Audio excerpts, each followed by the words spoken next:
Tu me dis quand c'est bon, hein? Ok.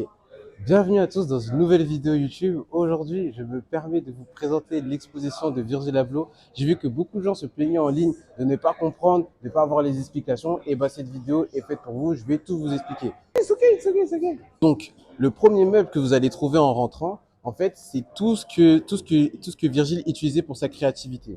Vous allez avoir des carnets de dessin, des cartes mémoire, ses ordinateurs et ses différentes clés USB.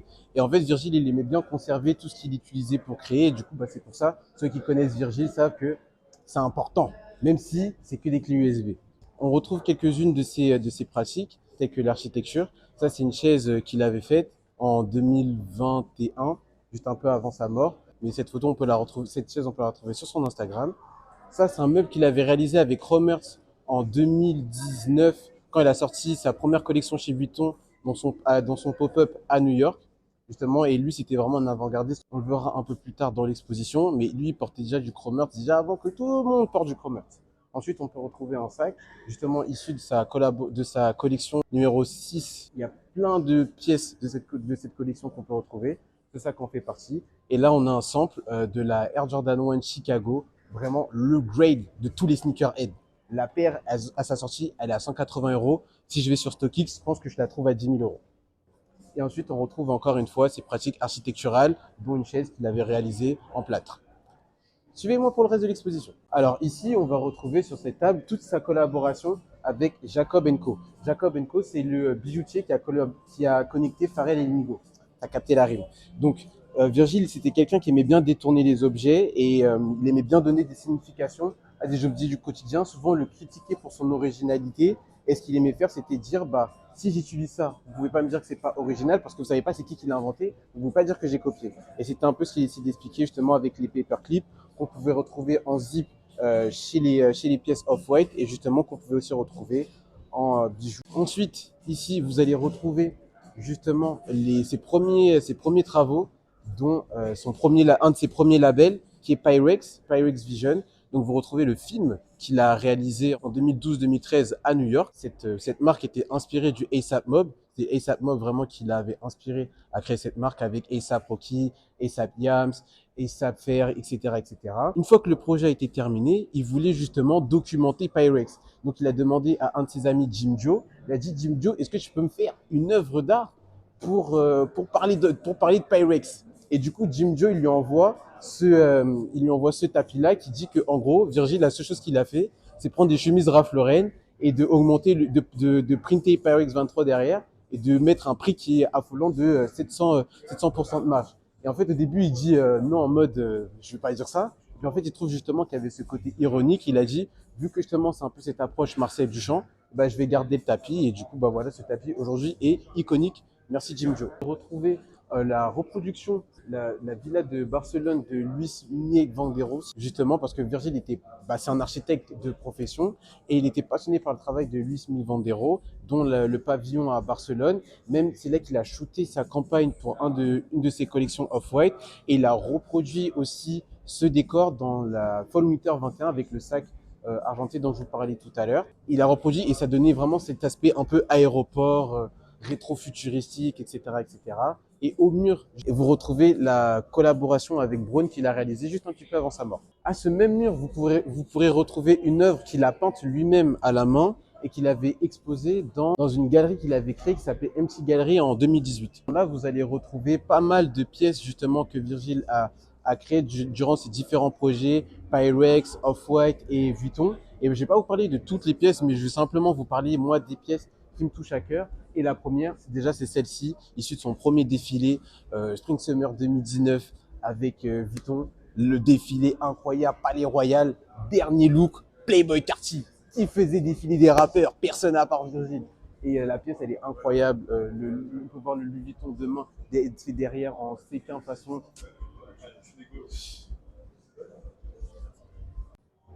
Et au devant, vous pouvez voir les deux patchs. Il y a un patch qui est inspiré justement du Magicien d'Oz. Et le deuxième, c'est inspiré justement de Louis Vuitton. Il a un peu redesigné et il a mis Louis Vuitton dans l'univers du Magicien d'Oz. Vous trouvez une autre pièce qui me tient énormément à cœur, c'est cette veste gilet qu'il a réalisée pour sa première collection, mais qui est sortie, je ne sais plus si elle est sortie après ou pendant la première collection, chez Vuitton, il a poussé le délire de streetwear façon militaire. Et enfin, elle est juste iconique. Il n'y a pas une pièce travaillée de fou, mais juste de prendre le pattern Louis Vuitton et d'en avoir fait une veste militaire. Merci Virgile. Une écharpe qu'il a réalisée durant la Fall Winter 21 et c'est inspiré justement du kanté qui est un motif ghanéen. Et en fait, se dire que quelqu'un a mélangé justement la culture ghanéenne à l'identité de Louis Vuitton, il n'y a pas plus arrogant que Virgil Abloh. Genre, le fait de redéfinir justement qu'est-ce qu'on peut définir comme luxe et d'avoir mis le tampon que justement c'est un imprimé luxe. C'est pour ça que Virgil Abloh est Virgil Abloh. Iconique, c'est cette chemise. Cette chemise de travail, elle a été réalisée parce que Virgil aimait bien créer des pièces pour chaque collection, chaque défilé. Pour son staff, il créait une pièce particulière. Et pour son troisième défilé, la Spring Summer 2020 qui a eu lieu le 20 juin 2019, il avait créé cette chemise verte. Grand fan de Marcel Duchamp et très provocateur. Pour son défilé justement en hommage à Lady Diana, il avait réalisé cette pochette et en fait ce qu'il voulait dire c'est que si tu es une célébrité et que sur ta pochette tu as le nom d'un magazine, et tu es un paparazzi, tu peux pas prendre en photo. Parce que si tu prends en photo, tu fais de la pub pour un magazine concurrent. Ha ha ha, très drôle Virgile. Nous retrouvons encore des pièces qui me tiennent à cœur, dont ce long sleeve Chromers qui a été réalisé en 2018 parce que Virgil était vraiment fan de Chromers depuis 2016 et c'est lui qui est un des premiers à avoir porté du Chromers. Et en 2018, il réalise cette collaboration qui s'est vraiment bien vendue, mais c'est à l'époque vraiment que pour les fans de Off-White. Il y avait un sweat, un t-shirt, un jean, et je crois que c'est tout plus une casquette qu'on retrouvera après. Ensuite ici, on peut retrouver une des premières chemises réalisées pour Off-White. Et justement, comme vous pouvez voir derrière, il a utilisé les bandes à traverser, justement avec White et le chiffre 13. Le chiffre 13 représente juste le fait que Off-White a été né en 2013. Et les bandes à traverser, en fait, Virgil, il voulait créer un langage que tout le monde peut comprendre. Et c'est pour ça que justement, il a utilisé les bandes à traverser, ou après justement le logo de l'aéroport de Glasgow, parce que c'est des logos en fait qui n'ont pas besoin, il n'y a pas besoin d'explication. Que tu sois quelqu'un à Tokyo, que tu sois quelqu'un au Pérou, tu comprends que c'est des bandes à traverser parce que ça existe partout dans le monde. Et ça que j'aimais bien avec Virgil, c'est ce langage international. Ensuite, on a encore une pièce qu'il a réalisée chez Louis Vuitton pour la Spring Summer 2021 qui est un de mes meilleurs défilés. Zoom with Friends, il avait créé ce cartoon. Il avait créé des personnages qu'il décide de faire vivre justement à travers la collection Louis Vuitton. Et là, on peut voir qu'il a utilisé la fleur de monogramme de Vuitton sur le devant comme yeux et du coup, ça fait comme si la veste, c'était une personne, elle avait des yeux, et en même temps, ça fait une veste Louis Vuitton.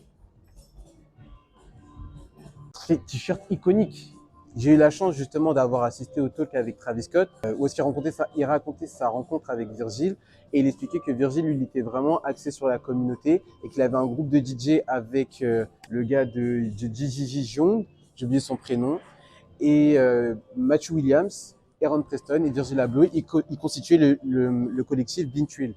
Et Travis Scott était un membre inofficiel. Et justement, c'est pour ça que ce long sleeve, en fait, il est issu de l'époque All Pharaoh de Travis Scott. Donc voilà, le flame. Et pour finir, je vais vous parler de cette chemise iconique Pyrex 23. Le deuxième, parce que le premier label que Virgil a lancé, c'était Bean Trill justement avec son collectif. Mais ce qui s'est passé, c'est que A$AP Rocky, à un moment donné, il n'a pas kiffé un move de Bean Trill et il avait fait un commentaire, ou je crois que c'était dans un son, qui a fait que Bean Trill a fermé. Et après, une fois que Bean Trill ferme, Virgil lance Pyrex. Et qu'est-ce qu'il fait? Il prend des chemises Ralph Lauren qu'il achète en gros. Et justement, dessus, il va printer Pyrex 23. Et Pyrex 23, c'était pour dire Pyrex à Chicago, c'est soit tu réussis en vendant de la drogue, ou soit à 23, tu deviens Michael Jordan. Pyrex 23. Donc ici, vous pouvez retrouver une partie du travail de Virgil avec Nike. Il faut savoir qu'il a sa collaboration avec Nike en 2017. Donc ça représente juste 4 ans de travail. Et ça, c'est une partie, le reste est là-haut.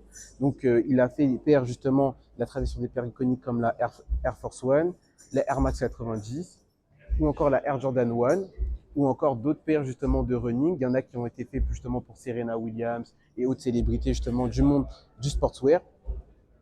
Moi, ma préférée, ça va être celle-ci, la bleue, qui est une édition limitée, qui était pour une exposition qu'il avait fait au MoMA. Et je crois que c'était Figure of Speech, si je dis pas de bêtises.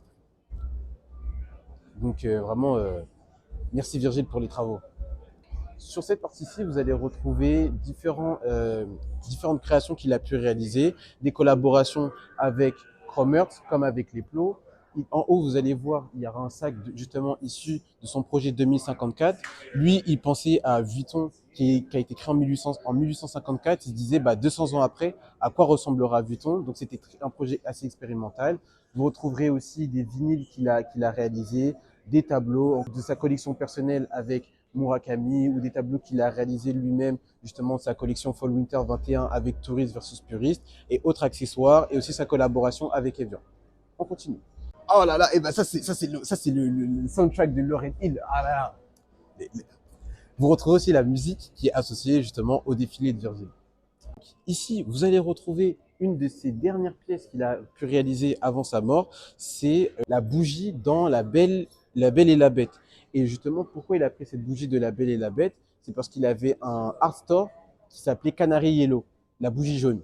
Du coup, c'est pour ça. Et comme c'était quelqu'un qui aimait beaucoup l'enfance, Disney, les cartoons, etc., c'est pour ça qu'il avait réalisé cette chaîne qu'il a portée justement au Met Gala. Dans cette partie-ci, vous retrouverez pas mal de produits qu'il a développés justement avec Vuitton et quelques pièces off-white. Et vous pourrez trouver des sacs sur cette partie-là. Et de l'autre côté, vous allez aussi trouver la collaboration qu'il a fait avec Baccarat, des chaussures, des ceintures, des sneakers et autres projets justement que Virgil a pu travailler chez Louis Vuitton.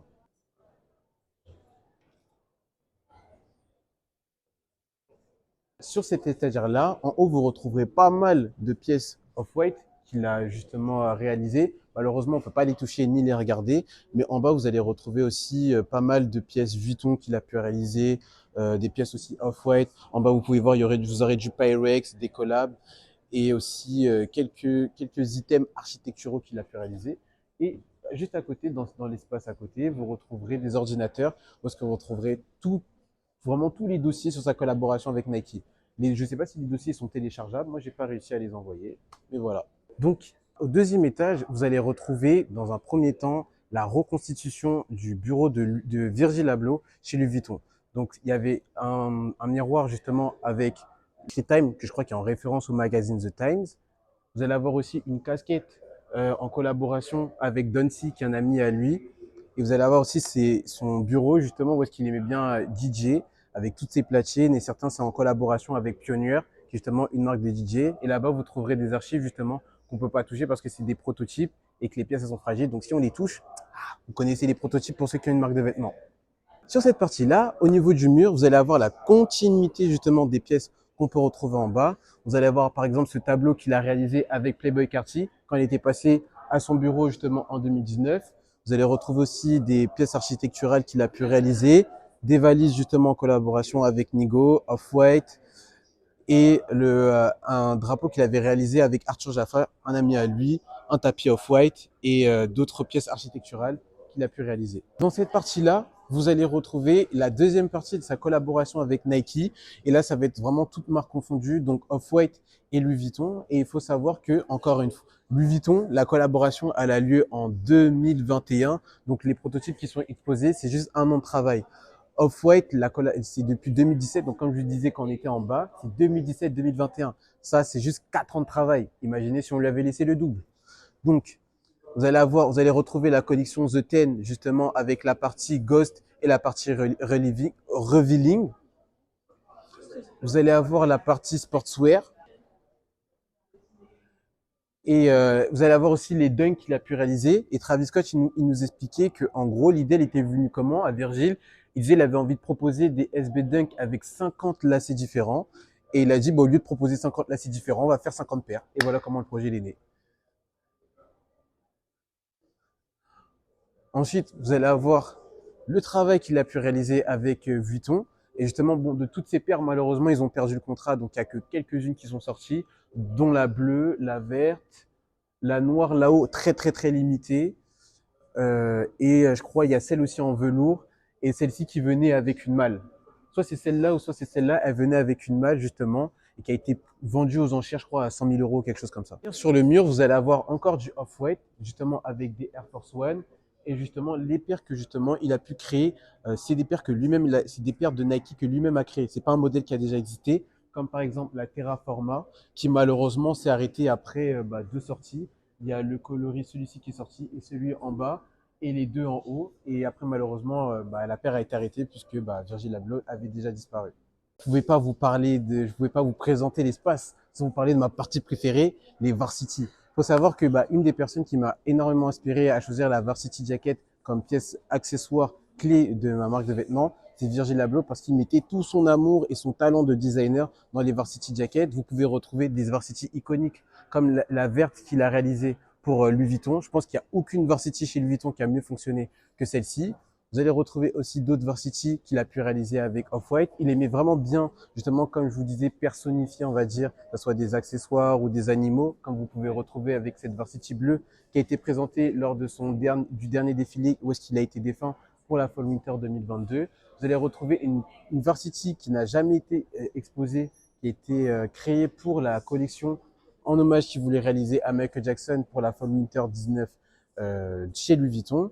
Ensuite, vous allez retrouver ici sur le meuble pas mal d'accessoires Louis Vuitton qui ont été réalisés aussi en collaboration avec Nigo, justement sur le projet LV au carré. Ensuite, sur le deuxième portant ici, vous allez retrouver d'autres pièces qui ont été réalisées qui ont été réalisées par exemple celle-ci en collaboration avec Nigo, LV au carré du projet, justement avec le denim. Vous allez retrouver d'autres pièces off-white iconiques telles que la biker jacket off-white pour les femmes. Vous allez retrouver ce coupe-vent qui n'a jamais été montré, qui a été réalisé pour la Fall Winter 2021, justement où est-ce qu'il expliquait un peu son amour pour l'architecture. Mais je vous ai déjà parlé, j'ai dit qu'il y avait beaucoup de pièces de cette collection qui étaient présentes dans l'exposition. Vous allez retrouver aussi des patchs issus de la collaboration LV Made. Et LV Made parce que la marque de Nigo, après qu'il ait vendu Babe, c'était Human Made. Donc c'est pour ça, collaboration et tout, LV Made. Et pour le troisième portant, on va encore retrouver d'autres pièces iconiques, telles que cette pièce qui est tirée du troisième défilé, la Spring Summer 2020. Vous allez retrouver aussi encore du Nebraska, encore une pièce iconique issue de de sa première collection chez Louis Vuitton. Vraiment, ça c'est vraiment la pièce est là où est-ce qu'elle doit être, dans un musée. Ensuite, vous allez retrouver d'autres pièces, parce que Virgil aimait bien faire justement des pièces assez gender fluides, redéfinir la masculinité, redéfinir le menswear, redéfinir le luxe. Donc, vous allez avoir certaines pièces où est-ce qu'il a fait des jupes avec le monogramme Vuitton et le drapeau justement, enfin plusieurs drapeaux, parce que c'est issu de sa deuxième collection. Et sa deuxième collection où est-ce qu'il faisait hommage à Michael Jackson, qui expliquait un peu Michael Jackson, comment c'est une personnalité qui a pu justement réunir le monde entier, parce que c'était quelqu'un qui était connu dans le monde entier. Et c'est pour ça qu'il y a plusieurs pièces dans le défilé. Je mettrai peut-être des extraits. Vous verrez, il y a plein de drapeaux qui ont été utilisés, des sacs, des chemises, des vestes, etc., etc. Et puis, la pièce vraiment phare, c'est celui-ci, puisqu'encore une fois, il est issu de la meilleure collection que Virgil a fait chez Louis Vuitton, la Fall Winter 21. À la fin de l'exposition, vous pouvez retrouver un théâtre qui s'appelle le Virgil et Shannon Abloh Theater, où est-ce qu'il y aura plein de vidéos de toute la carrière de Virgil Abloh, des behind the scenes, etc. Et je mettrai le lien dans la description pour avoir la playlist de toutes les vidéos qui ont été montrées à l'exposition. Merci à vous d'avoir regardé cette vidéo. Abonnez-vous, partagez-la à quelqu'un qui n'a pas compris l'exposition. Et on se dit à très bientôt.